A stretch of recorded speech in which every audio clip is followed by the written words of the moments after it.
Pernahkah kalian bayangkan, hanya karena ingin tarik uang 7 juta rupiah, seorang istri sederhana malah dihina pegawai bank dan dipermalukan di depan banyak orang? Tapi siapa sangka, sang suami yang ternyata pengusaha kaya raya tidak tinggal diam. Ia gugat bank itu dengan tuntutan menggemparkan, senilai 28 triliun rupiah. Jangan lupa tulis sholawat di kolom komentar, sertakan juga kota asal kalian agar makin berkah. Tekan tombol subscribe sekarang juga agar tidak ketinggalan kisah menarik berikutnya. Semoga yang sudah subscribe, selalu dilimpahkan rezeki, kesehatan, dan keberkahan oleh Allah.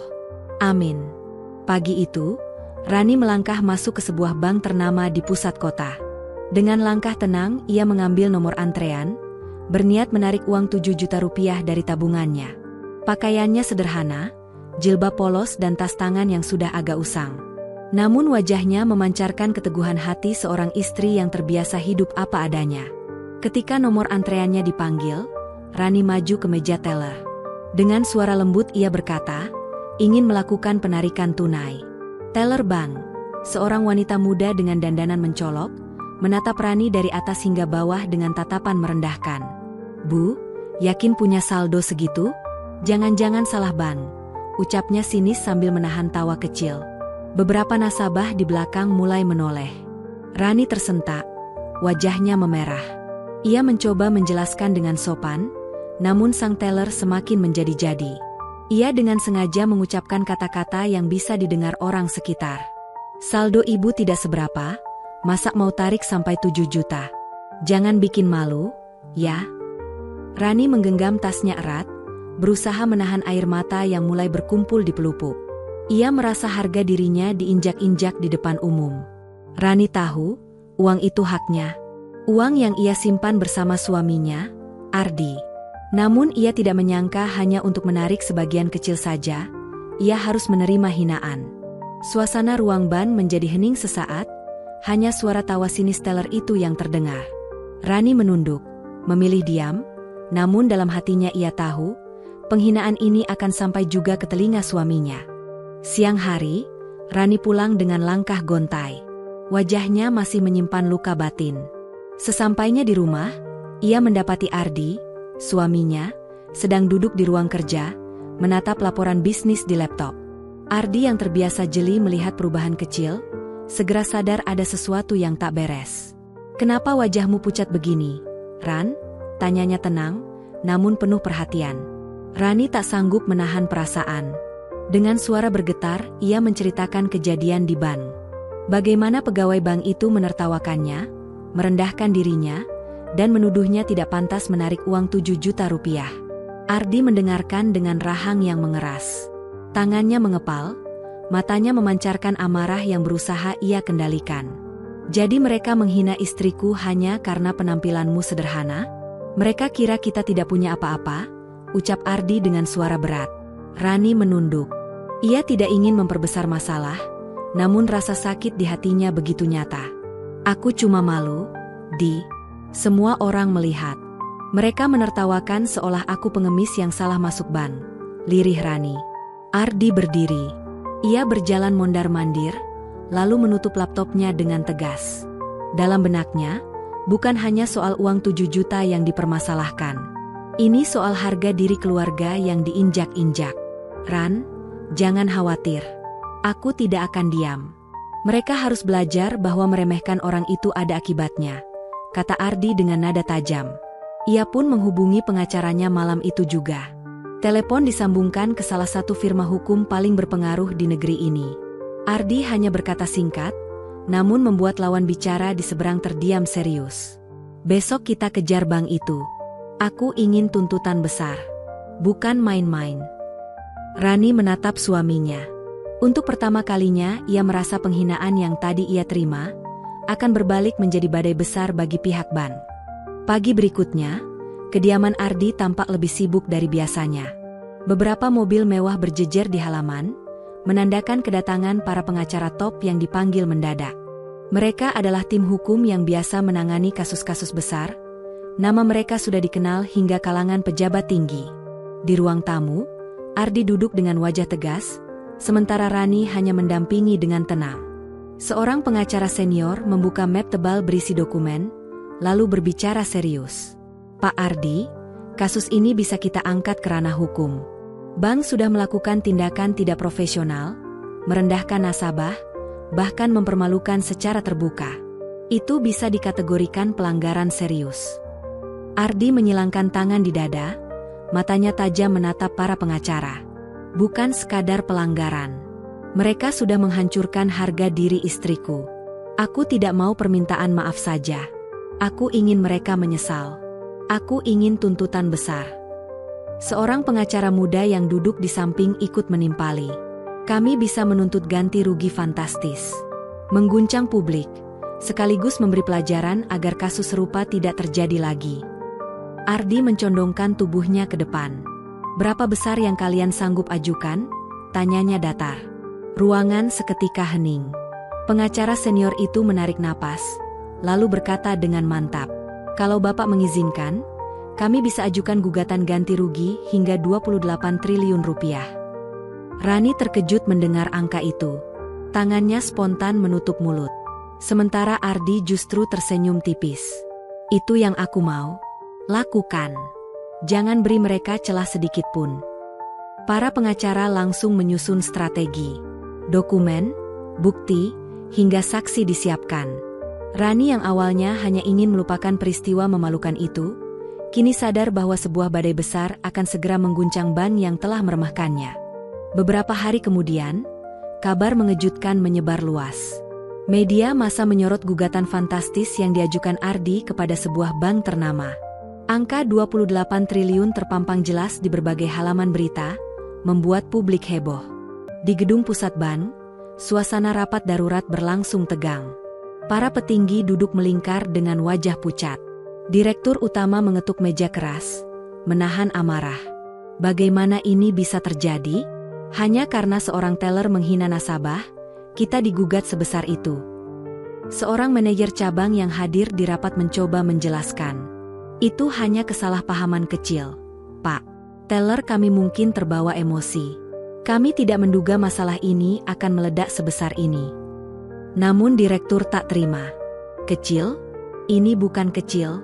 Reputasi kita dipertaruhkan. Saham bisa anjlok. Investor bisa kabur. Suaranya meninggi. Di luar ruang rapat, para pegawai saling berbisik. Beberapa dari mereka ketakutan, khawatir kehilangan pekerjaan bila kasus ini benar-benar menghancurkan bank. Sementara itu, pihak Ardi justru semakin gencar. Tim hukumnya menggelar konferensi pers. Mereka menunjukkan bukti video dari nasabah lain yang merekam kejadian penghinaan terhadap Rani. Rekaman itu memperlihatkan jelas bagaimana teller melecehkan dan menertawakan Rani di depan umum. Publik pun berpihak pada pasangan itu. Komentar membanjiri media sosial, mengecam keras arogansi bank. Nama teller yang menghina Rani mulai tersebar, membuatnya tak berani keluar rumah. Di sisi lain, Ardi tetap tenang. Ia tahu, langkah awal sudah berhasil. Kini bank itu sedang goyah, dan badai yang lebih besar baru akan dimulai. Sejak video penghinaan itu tersebar, nama Rani mendadak jadi perbincangan publik. Wartawan mulai berdatangan ke rumahnya, ingin mewawancarai langsung sosok ibu rumah tangga sederhana yang berani melawan bank raksasa. Awalnya Rani merasa canggung. Ia tidak terbiasa bicara di depan kamera, apalagi jadi pusat perhatian. Namun Ardi menemaninya, memberi kekuatan. "Kamu hanya perlu jujur, Ran. Ceritakan apa yang kamu alami.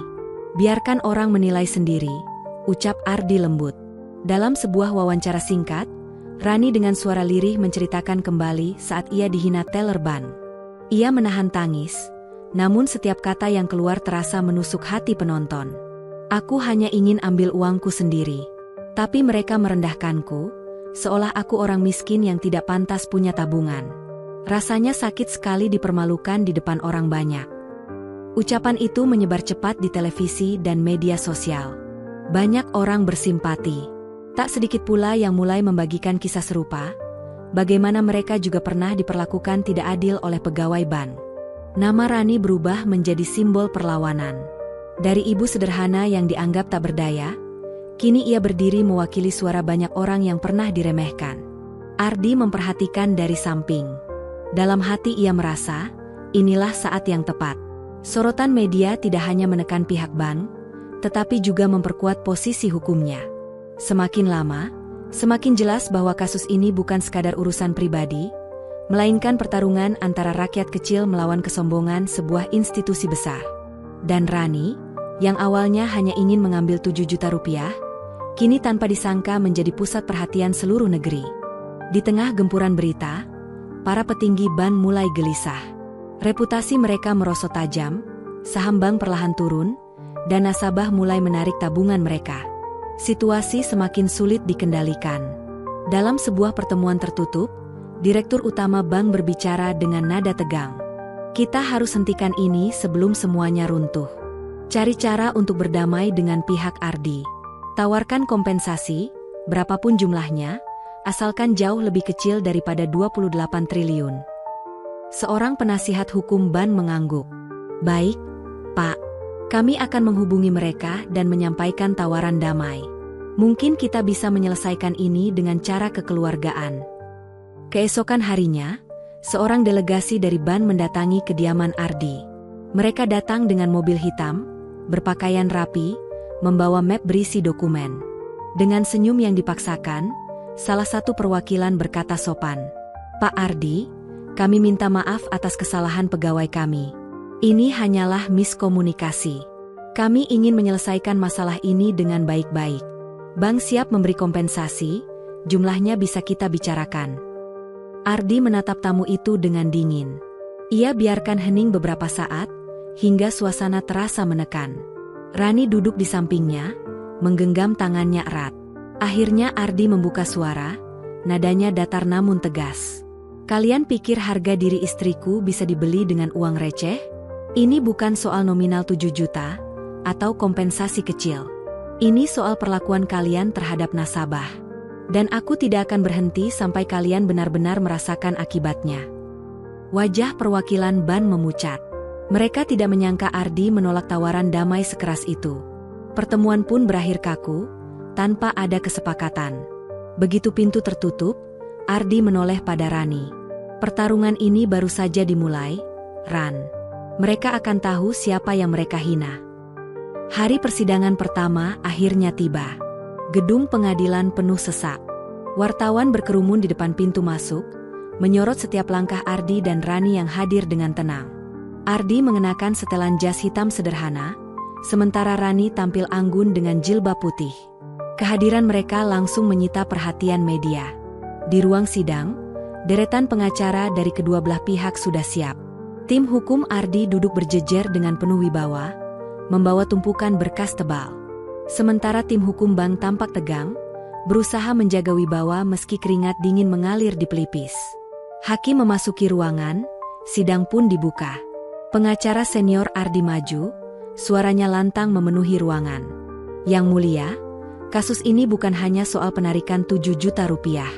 Ini adalah bukti bahwa sebuah bank telah merendahkan martabat nasabah, mempermalukan seorang istri yang hanya ingin mengambil uang miliknya sendiri. Klien kami menuntut ganti rugi sebesar 28 triliun rupiah atas kerugian material dan imaterial." Bisik-bisik terdengar di ruang sidang. Angka itu sekali lagi mengejutkan semua orang. Giliran pihak bank angkat bicara. Pengacaranya mencoba meredam suasana. "Yang mulia, kejadian ini hanyalah salah paham kecil. Tidak ada niat buruk dari pihak bank untuk merugikan nasabah. Kami memohon agar tuntutan yang diajukan dianggap berlebihan dan tidak rasional." Namun Ardi tetap tenang.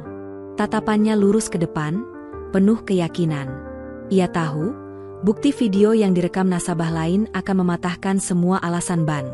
Saat video diputar di layar ruang sidang, suasana berubah hening. Semua mata menyaksikan jelas bagaimana Rani dihina, ditertawakan, dan dipermalukan. Rani menunduk, menahan rasa sakit yang kembali muncul. Sementara Ardi menggenggam tangannya erat, seolah berkata dalam diam, "Perjuangan ini tidak akan sia-sia." Hari kedua persidangan berlangsung lebih panas. Ruang sidang kembali penuh sesak. Bahkan banyak orang rela berdiri hanya untuk menyaksikan jalannya kasus yang sedang jadi sorotan nasional. Pengacara Ardi maju membawa bukti baru. Ia meletakkan setumpuk dokumen di meja hakim dengan wajah percaya diri. Yang mulia, selain rekaman video, kami juga memiliki bukti laporan transaksi resmi. Saldo rekening klien kami jauh lebih besar daripada 7 juta. Tidak masuk akal bila pegawai bank berani meremehkan nasabah dengan tabungan ratusan miliar rupiah. Dokumen itu ditampilkan di layar. Angka saldo yang fantastis membuat hadirin terperangah. Beberapa jurnalis langsung sibuk mengetik cepat, mengirim berita terbaru ke redaksi masing-masing. Pihak bank terlihat semakin terpojok. Pengacaranya mencoba mengalihkan dengan alasan bahwa teller hanya menjalankan prosedur standar. Namun hakim menegur keras, menyatakan bahwa prosedur apapun tidak membenarkan penghinaan terhadap nasabah. Ardi duduk tegak, wajahnya dingin. Sementara Rani tampak gemetar, tidak menyangka seluruh saldo pribadinya kini menjadi konsumsi publik. Namun Ardi menepuk tangannya pelan, memberi ketenangan. Di luar gedung, ribuan orang mulai berkumpul. Mereka membawa poster dengan tulisan dukungan untuk Rani. Suara sorak-sorai terdengar, membuat suasana persidangan semakin menegangkan. Sore itu, hakim menunda sidang dan memerintahkan agar bank menghadirkan manajer cabang tempat kejadian sebagai saksi pada sidang berikutnya. Keputusan itu membuat wajah para pengacara bank semakin pucat. Ardi keluar dari ruang sidang dengan langkah mantap. Sorotan kamera mengikuti setiap gerakannya. Dalam hati ia tahu, badai yang ia bangun sudah benar-benar mengguncang pondasi bank itu. Sidang berikutnya digelar dengan pengamanan ketat. Wartawan memadati halaman pengadilan, menanti kesaksian penting dari manajer cabang bank tempat Rani dipermalukan. Saat dipanggil ke depan, manajer cabang itu tampak gugup. Keringat dingin membasahi dahinya, suaranya bergetar ketika mengucapkan sumpah. Ia tahu, ribuan mata menyorot dirinya, dan satu kalimat bisa menentukan nasib bank. Pengacara Ardi maju, menatap tajam. Saudara saksi, apakah benar pegawai bank Anda menghina dan merendahkan nasabah bernama Rani pada hari itu? Manajer cabang terdiam lama. Ruang sidang hening, hanya terdengar bisik-bisik kecil dari kursi pengunjung. Akhirnya ia menunduk dan berkata lirih. Benar, pegawai kami bersikap tidak pantas. Ia menertawakan dan merendahkan Ibu Rani di depan umum. Hadirin langsung riuh. Beberapa orang bersorak, sementara pihak bank tampak panik. Hakim mengetuk palu, meminta ketenangan. Pengacara Ardi melanjutkan dengan suara lantang. Apakah Ban mengetahui sebelumnya bahwa suami Ibu Rani adalah seorang pengusaha dengan saldo ratusan miliar di rekeningnya? Manajer cabang menelan ludah, lalu menjawab, "Ya, kami tahu." Namun pegawai tersebut tidak percaya dan menganggapnya mustahil. Ruangan semakin bergemuruh. Rani menunduk, meneteskan air mata. Pengakuan itu terasa seperti penghapus semua keraguan yang sempat ada. Ardi menggenggam tangannya erat, memberi kekuatan. Pihak bank terlihat kehilangan kendali. Beberapa pengacaranya saling berbisik, wajah mereka memucat. Kesaksian saksi kunci itu jelas membalik keadaan sepenuhnya, membuat posisi Ardi semakin kokoh di hadapan hukum dan publik. Hari terakhir persidangan tiba. Gedung pengadilan dijaga ketat, ribuan orang memadati halaman, menanti keputusan yang akan menentukan nasib salah satu bank terbesar di negeri ini. Media dari dalam dan luar negeri ikut meliput, menjadikan kasus ini berita utama. Di ruang sidang, suasana tegang. Hakim memasuki ruangan dengan wajah serius, mengetuk palu, lalu membaca putusan dengan suara berat. Setelah mempertimbangkan seluruh bukti,